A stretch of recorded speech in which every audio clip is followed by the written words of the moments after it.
E no nosso quadro de família hoje nós vamos estar conversando com a psicóloga Solange da Rosa Cavalheiro Beck. Ela é pós-graduada em ludoterapia, experiência em psicologia clínica de atendimento de crianças, adolescentes, adultos, ou seja, tem um serviço vasto aqui na área de psicologia. Solange já é minha conhecida desde criança. Tudo bem, Solange? Tudo bem. Não faz muito tempo, né, Solange? Não, a gente era criança há pouquinho tempo. Exatamente. Tudo bem com a família? Tudo bem. É bom revê-la, bom estar aqui.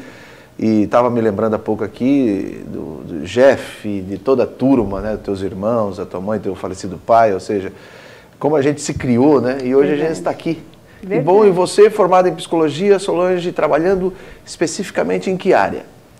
Na verdade, eu trabalhei com psicologia clínica, fui professora acadêmica também, né, por 2 anos, mas uma experiência clínica de 7 anos com criança, adolescente e adulto, abrangendo todas as situações familiares, todos os conflitos familiares, tudo que chega numa clínica que você tem que lidar no dia a dia com sabedoria. O que hoje no mundo moderno traz mais problema para a vida social de família? Eu penso que o que gera mais problemas, ou o que vem a ser o fator gerador na atualidade, é em especial a falta de afetividade, o individualismo e o ostracismo que as pessoas vivem no momento.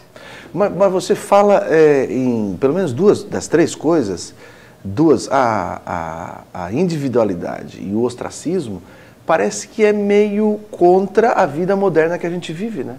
Porque a gente está na rede, no Facebook, no Twitter, com tantos mil seguidores, interagindo com tantas pessoas, e a gente fala que isso, você está interagindo com muita gente e está solitário. Exatamente, eu entendo que seja assim. Não que você não tenha um relacionamento, eu penso que você tem um relacionamento sim, mas que esse relacionamento acaba sendo, o relacionamento virtual ele passa a ser, de certa forma, algo que faz o sujeito cair num egocentrismo. O que eu entendo por egocentrismo nesse inteirinho, né? Eu entendo que o sujeito age e reage ali com pessoas que não são do seu convívio real. Né? É um convívio imaginário. Tem muita mentira ali?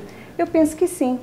Eu penso que há uma falta de, até mesmo de sinceridade, porque é como se o sujeito mostra um falso eu, né? Um eu que talvez socialmente seja aceitável, um eu que é visto como um eu ideal. Eu gostaria de ser essa pessoa, então coloco lá, mas na verdade não é. Nem sempre é. Agora deixa eu te dizer outra coisa, você fala da afetividade. O mundo tecnológico está deixando as pessoas menos afetivas? Olha, se nós formos pensar em termos de globalização e de uma era em que a máquina, por vezes, tem muito mais valor que o ser humano, né? Eu penso que sim, eu penso que o sujeito se torna egocêntrico, individualista, né? E que ele pensa... vamos trazer o capitalismo para isso também, né? Eu penso que o capitalismo e a forma como as coisas são feitas na sociedade pós-moderna também levam o sujeito a se tornar um ser que pensa somente no benefício de si próprio, e aonde eu trago aqui, então, a ideia de que a afetividade começa a faltar. Uhum. Né? Porque quando eu começo a pensar somente, ou quando o sujeito começa a pensar somente no seu bem-estar, né, nós falhamos e vemos na sociedade moderna a falta de humanização, a falta de afetividade, as pessoas já não se olham mais nos olhos, né? Não há mais uma troca de amor entre família. Estou dizendo isso como algo que, não como uma regra, né? Mas como um fato a ser ponderado. Mas não é exceção. Não é exceção também. Não é exceção, não pode ser regra, mas infelizmente não é exceção. Exatamente. Nós temos muitas pessoas, muitos pais que, por exemplo, estão nos assistindo agora, que estão tendo problemas porque os filhos se fecharam nos quartos com seus computadores, com seus SMS, seus smartphones na mão, e o diálogo acabou. O que fazer num caso desse? Exatamente, eu ia dizer, qual é o resgate? Eu penso que, na nossa adolescência, pelo menos, eu penso que nós vivemos muito isso, né? A gente viveu o início do 145. Isso. O Disque Amizade. Disque Amizade, exatamente. Que era por telefone. Retrô para os filhos da época. Ah, é verdade. Mas para a nossa época é algo muito real. E quando o pai colocava o cadeado no telefone, a gente batia assim em cima. 1, 2, 3, 4, 1, 2, 3, 4, 5. Mas nós vivemos uma época também que, no dia assim, que os nossos pais entravam nos nossos quartos, olhavam o que nós estávamos fazendo, que acompanhavam o que nós líamos ou não líamos, que recebiam os nossos amigos em casa com prazer, né? E eu penso que isso faz parte de um resgate também, dessa coisa do convívio familiar, da troca em família, né? Porque tudo, vamos pensar na lei da ação e reação, né? Se eu te trato com carinho, com amizade, você vai retribuir? Claro, óbvio, não tenha dúvida certo? Que eu retribuo aquilo que eu... É um espelho, né? Bateu, levou. Bateu coisa boa, levou coisa boa. Então vamos pensar na sociedade de hoje, né? Nós viemos de uma era muito conservadora, né? Mas hoje esse conservadorismo ainda, de certa forma, existe, nós não podemos dizer que não, né? Mas ele hoje é repleto de afetividade, pode ser repleto de afetividade. Se os pais se centrarem nisso, né? Se centrarem em transmitir amor para seus filhos. Transmitir conhecimento é bom, transmitir outras coisas é muito bom também, valores, cultura, ética, que é uma coisa que eu acho que... Mas tomar cuidado também, né? Mas tomar cuidado, eu sempre digo que o computador lá em casa está aonde todo mundo vê. Por quê? Porque eu sei, por exemplo, nós esses tempos aí atrás eu denunciei uma rede de pedofilia e os pedófilos começam pelas webcams, se fazendo de criança, de adolescente, para tentar pegar o adolescente na curiosidade, principalmente sexual. E por conta disso, lá em casa, desde quando a gente tem computador, o computador fica ali na cozinha, na sala, na copa, onde todo mundo vê, não virado para a parede, virado para todo mundo, porque eu, pai, a Cigiane, mãe, nós temos responsabilidade sobre os nossos filhos. Sim. E esse é um cuidado que tem que ter, né, doutora? Sim, eu penso que sim. Não só penso, como tenho certeza, porque o que eu tenho observado hoje, né, eu sou uma pessoa que participo de redes sociais, sim, né, eu penso que é um local, um espaço de direito onde você tem a oportunidade de se expressar e tal, mas eu também observo muito. E por vezes eu mesmo me vejo observando algumas coisas, tipo fotos de crianças, e me percebo olhando e dizendo, poxa, mas espera, é meu amigo, mas até onde eu devo colaborar ou contribuir com a exposição da criança ou não? Né? Eu penso que, claro, é muito bom nós poder exibirmos com prazer nossos filhos, família e tudo mais, mas ao mesmo tempo nós temos que tomar um certo cuidado. Até porque hoje em dia muitos assaltantes, muitos bandidos fazem a utilização da rede social como o seu maior aliado das informações. Vou viajar, vou voltar, estou indo lá, as crianças, os filhos, e daqui a pouco é a partir de lá que eles conseguem informação para fazer aqueles telefonemas de sequestro, por exemplo. Sim, e eu penso que a adolescência é a mais afetada hoje. É verdade. Hoje tem que tomar muito cuidado. Existe uma necessidade dos adolescentes em ocupar o seu espaço, e essa ocupação de espaço muitas vezes é a exposição, e com isso traz dificuldades, né? Sim, traz Qual é o problemas. cuidado que o pai e a mãe devem ter? Eu entendo que quando no caso de um adolescente, o pai tem que acompanhar, primeiro, observar com quem ele se relaciona, observar as páginas que ele acessa, né? Tentar conhecer as pessoas com quem ele se relaciona. Claro que um perfil não revela quem você é, mas te dá uma noção, né?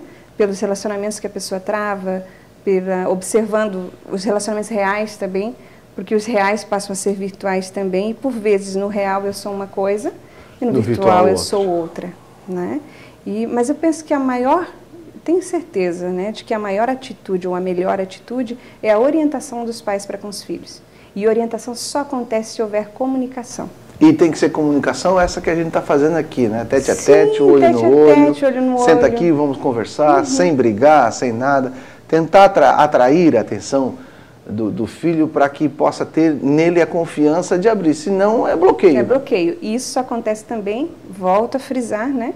Se houver afetividade. Se nós tivermos um regime, digamos, autoritarista, onde o pai somente determina e não tem esse feedback do filho, não tem essa conversa com o filho, não consegue ter esse retorno, não se tem resultado positivo. Tem muitos pais e mães, não é só pais não, muitos pais e mães que infelizmente já não beijam mais os filhos, né?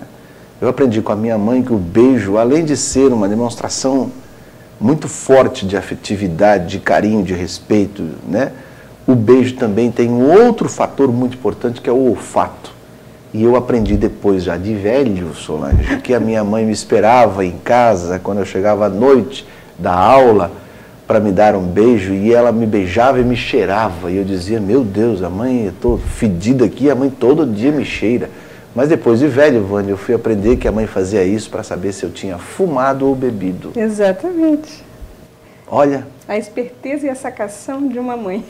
Ah, tá vendo? E a sacação. Por isso que eu digo assim, ó, não existe esse negócio de uma hora para outra descobrir que meu filho está na droga. Não, alguma coisa aconteceu. Sim. A primeira coisa que aconteceu foi se você se afastar do seu filho e não ter percebido o cheiro, o olfato, Sim. o hálito, o cheiro da roupa. O crack hoje, por exemplo, dá uma olhadinha na ponta dos dedos do seu filho, se tiver queimada, que está fumando crack. Sim. Sabe? Está perdendo o digital. Aliás, esse negócio do crack, se a gente for fazer uma análise aqui, é impressionante, porque o crack tira a única individualidade do indivíduo, que é a marca digital. Exatamente. Porque ela vai queimando. Vai queimando.